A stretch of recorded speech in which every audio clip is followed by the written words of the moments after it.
I'm Roger Hart, Executive Editor of Autoweek. I'm here with the Fiat 500 Abarth. Now this is the sporty version of the Fiat 500, the Cinquecento, the first car that came over from Europe with the merger of Fiat and the Chrysler Corporation. Now the Fiat 500 has been here in the States about a year, but this is the sporty version that's just been released. Now what's significant here and what makes it sporty is under the hood is a 1.4 liter single overhead cam turbocharged engine.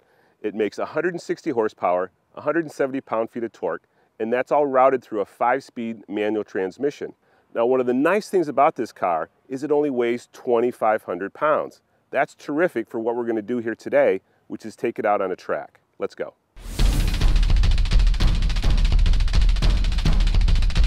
Of all the cars out here, this thing sounds the best.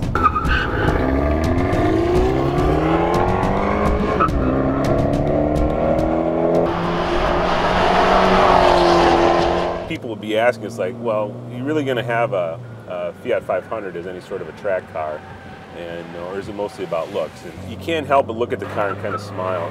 And after having driven this car for a couple of days around the track here at MIS, I would have to say that, you know what, it's a very fun car, and the numbers actually held up pretty well as far as lap speeds go. And as front drivers, it actually beat the VW Golf GTI. So from that standpoint, I guess it is a performer. A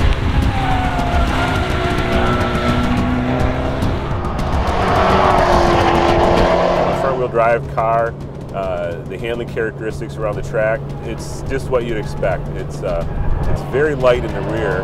Coming down the main straightaway, when we get set up, the rear end actually kind of steps out a little bit in the braking. Top speed going down the straightaway here, we're probably 30 miles an hour, 40 miles an hour slower than the Mustang.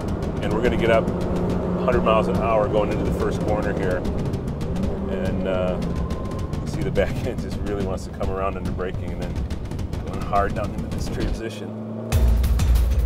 And as in most front-wheel drive cars, it understeers. It likes to plow a little bit when you cook it a little bit too hard into the corners.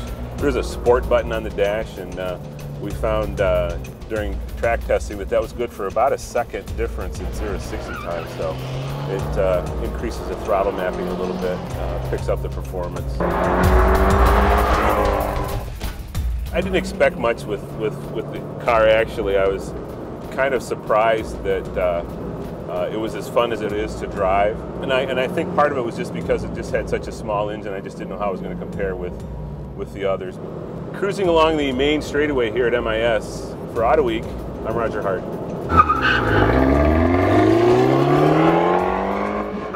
Catch all the latest auto enthusiast news at Autoweek.com, in Autoweek Magazine and iPad Edition. Talk with us on Facebook, YouTube, and Twitter at Autoweek USA.